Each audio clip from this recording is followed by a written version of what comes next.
everyone. I'm out here in my beautiful yard. I'm trying to get over my winter fever already. I want spring to be here, and we're just barely getting into winter as is. So, if you are interested in gardening but haven't quite figured out if you wanted to step on board yet, here are some things that you can do to make that process a lot easier as far as getting things started. Because just setting up a garden from scratch can be a little challenging, especially when you're just trying to break into the soil and work that up. This method is really useful if you're on a very tight budget but also want to work fairly minimalistically as far as the amount of labor that goes into setting up your garden. So kind of going to show you just how to lay some cardboard down. It's really easy. I have some down here. Woo! So it's really easy to do. I've saved some cardboard from work back there. And basically what you want to do to get started is, typically speaking, I like cardboard boxes that don't have a lot of ink on them, and also just usually I typically prefer brown boxes, but I ended up with some white boxes this time, so that's what we're going to be working with.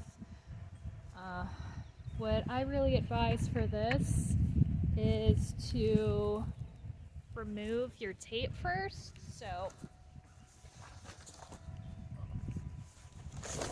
all of your cardboard boxes are going to have that plastic tape on them for the most part for shipping purposes.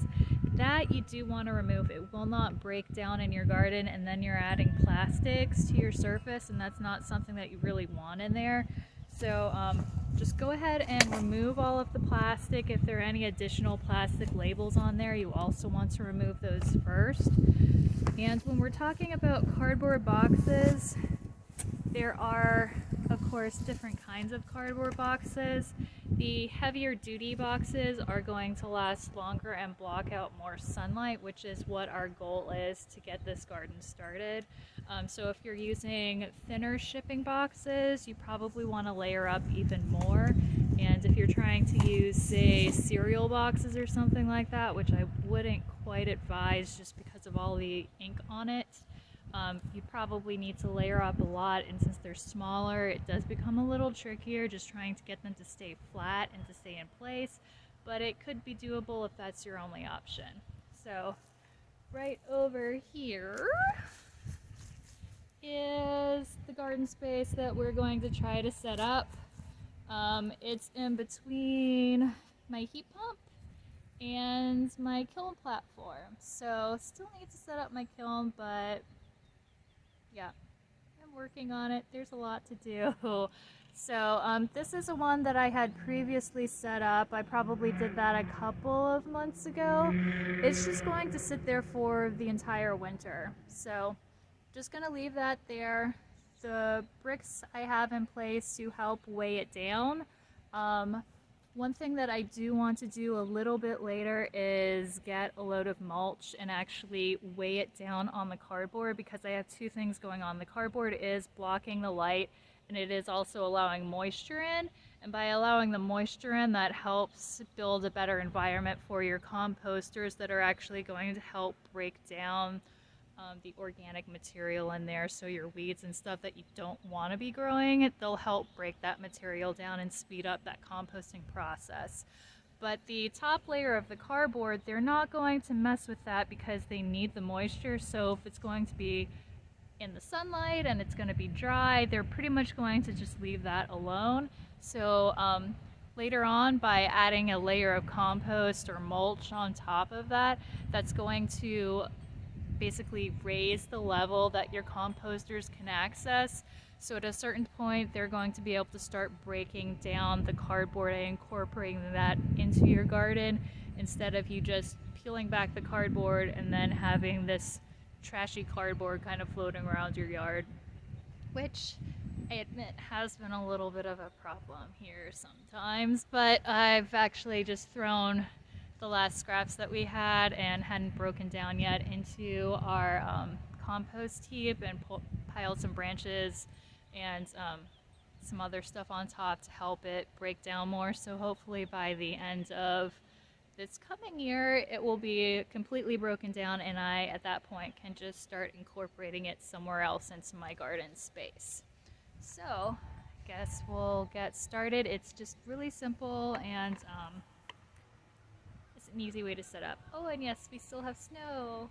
Woo, snow! It's 52 degrees today, but our snow hasn't melted yet.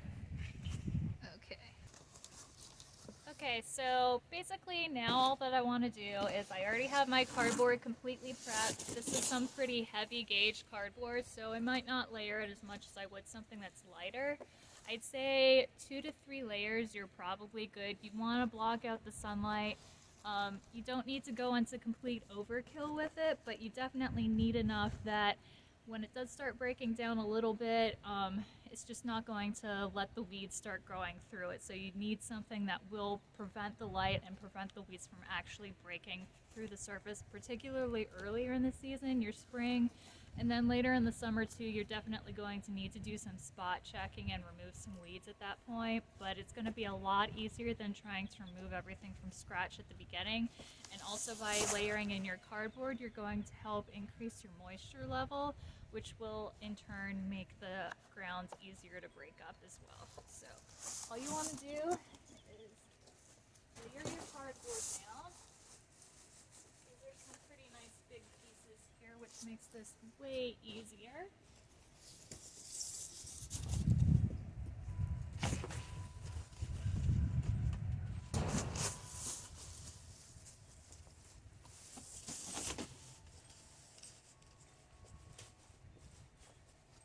So it's pretty much 2 layers in the middle.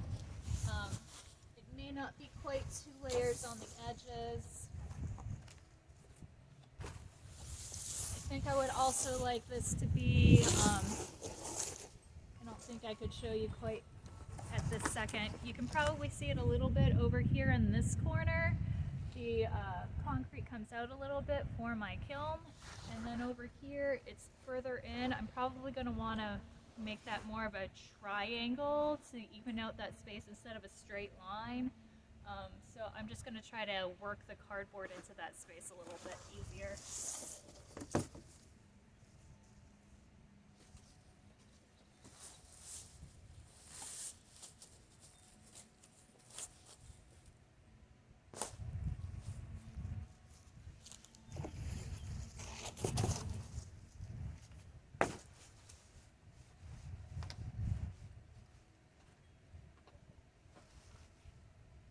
Okay, so this isn't quite 100% when I wanted it. It's a little over the edge on this one side, and not quite covering as much as I wanted on this side, but it's probably good enough for now. It's all the cardboard that I have.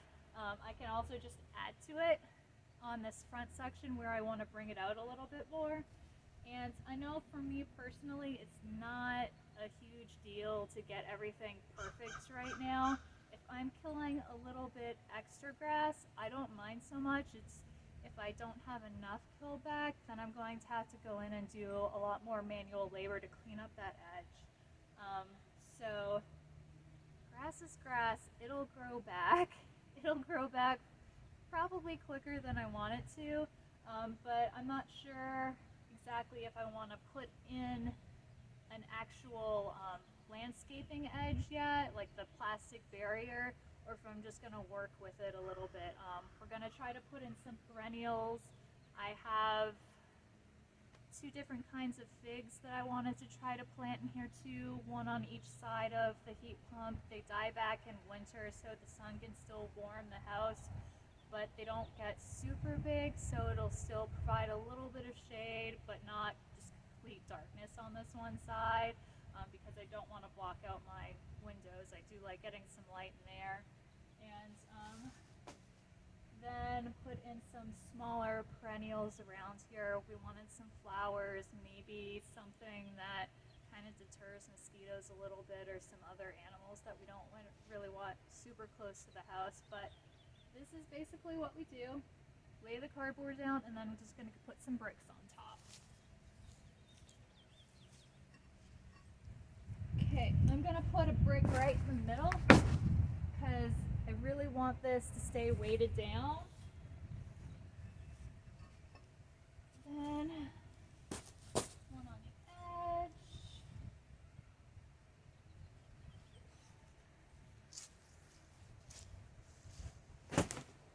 And another one there. I'm gonna put some rocks in here too. So these paving stones I had from a previous project, so I can kind of use them here and there for things.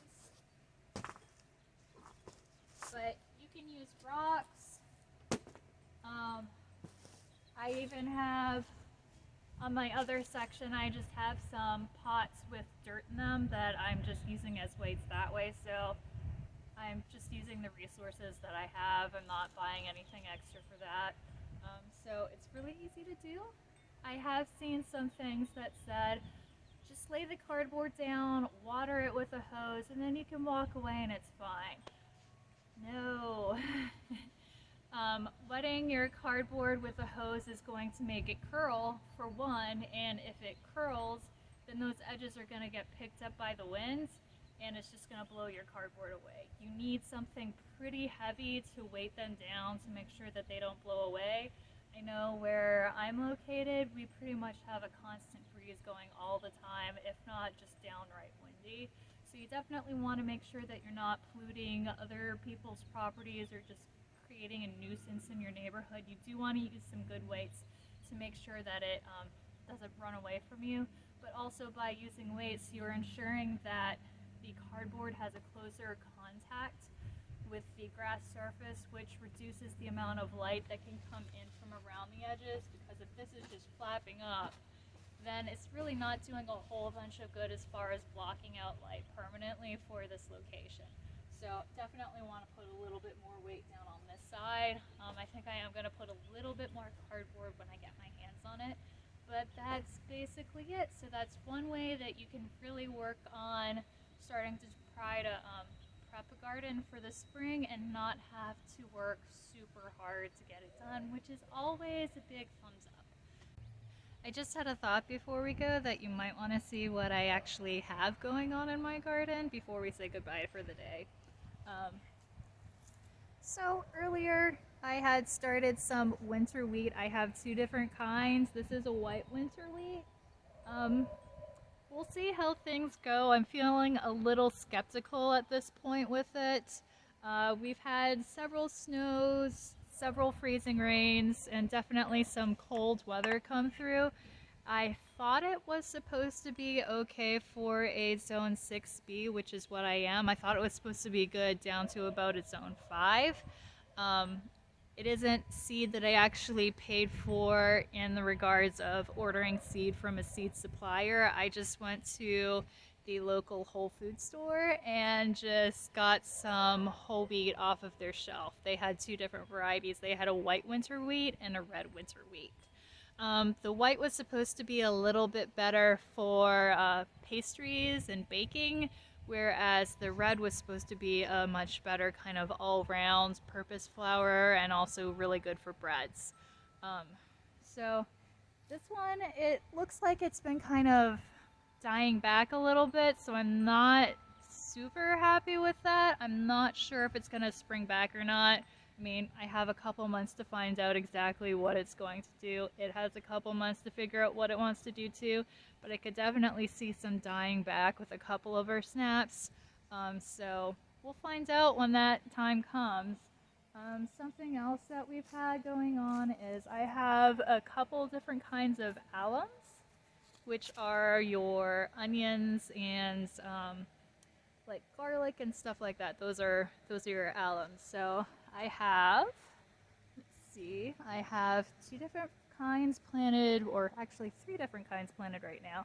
I have potato onions right here. Ooh, potato onions. They've started kind of growing through. You can see them a little bit. And I also have a shallot. So we'll see how those do. I planted them this fall. They started coming up probably in November or December. So they've been starting to show for quite a while now. So we'll see how that actually turns out. I have garlic planted in here too. That's looking okay, and I know the garlic will be fine. The shallots and the potato onions, that's the first time that I'm planting them during the winter because I've not had them before. So not exactly sure how they're going to turn out. I did have some radishes planted in here earlier. You can still see some of them are actually alive. I'm really surprised. We've had some really cold temperatures. A couple of the nights I think might have even gotten into the single digits. Um, but yeah, looks like a couple of them are still alive. I was able to harvest a fair amount and did a couple of kinds of pickles. But with these, since it looks like the cold weather isn't going to completely kill them off, I'm gonna guess that the roots are probably not really that great for eating anymore. They've probably gotten kind of woody at this point, but they will bloom in the spring. So I'm kind of on the fence whether I should leave them and let them bloom because the bees were absolutely enthralled with them last year. So I might leave some, I might move some. We're still debating. We'll see how it goes, but I definitely do want to plant some more onions in here. I have some more of the potato onion bulbs that I wanted to plant, and have some rosemary. And over here, still a little bit more snowy on this side. So over here, this is the red winter wheat, and it's gone through the exact same situation as the white has on the other end. However, the die-off that it seems to have been experiencing is much lower, and overall the plant seems a lot happier and healthier than the ones on the other end. So it's a little hard for me to say right now because, you know, it's very early in the season. I don't know what's going to happen, but just from a quick judgment right now, I might just be sticking with the red winter wheat in the future just because it seems like it maybe not quite more versatile, but more vigorous. So looks like it might be my choice. Have some, let's see, those are Egyptian walking onions. I don't know if you can see them. It's this tiny row that's poking out right here in front of these black containers. So had a couple of bulbs sent to me from a friend this summer, planted those out, and they've already seemed to develop better, bigger bulbs, and I've transplanted them out over there into a row. Have some garlic. And also as far as the cardboard trick goes, so all of these black containers, those are also holding down cardboard. I'm expanding this garden on that one side because of where I have this bush over here. Before we were kind of, or I guess I should say my husband was, I don't do the mowing, that he was mowing around this bush and then back up against the garden. So this year we're going to try to just make this one swath that goes back so he doesn't have to, there's basically less barriers for him to mow around. So instead of just being vegetables in this section, I was planning on planting perennials, kind of more in the herb variety. I wanted to put some lemon balm, maybe some Russian sage, and some other things that are a little bit on the deterrent side as far as the wildlife goes, but also attract a lot of beneficial insects. I know the praying mantis we had before really loved lemon balm for whatever reason. It seems to give them a lot of coverage, and they really enjoyed that. And as far as animals go, let's see, can I get it? So our shed back here, we have, sorry guys, I got a selfie stick and I'm trying to figure out how to use this thing. I know. So, okay, so I have the woods back here and the deer like to migrate straight out of those woods. They like to walk around the back side of our garden here. And then from there, they walk into the other set of woods on the other side and go down the hill. I know there's some more gardens back there, so, and a couple of apple trees that I've seen on my walks, so there's definitely some goodies down there for them to get their hands on, or paws, or mouth, or whatever. So Okay, that's what I have going on right now. Stay cool or stay warm or just whatever, but have fun. Bye!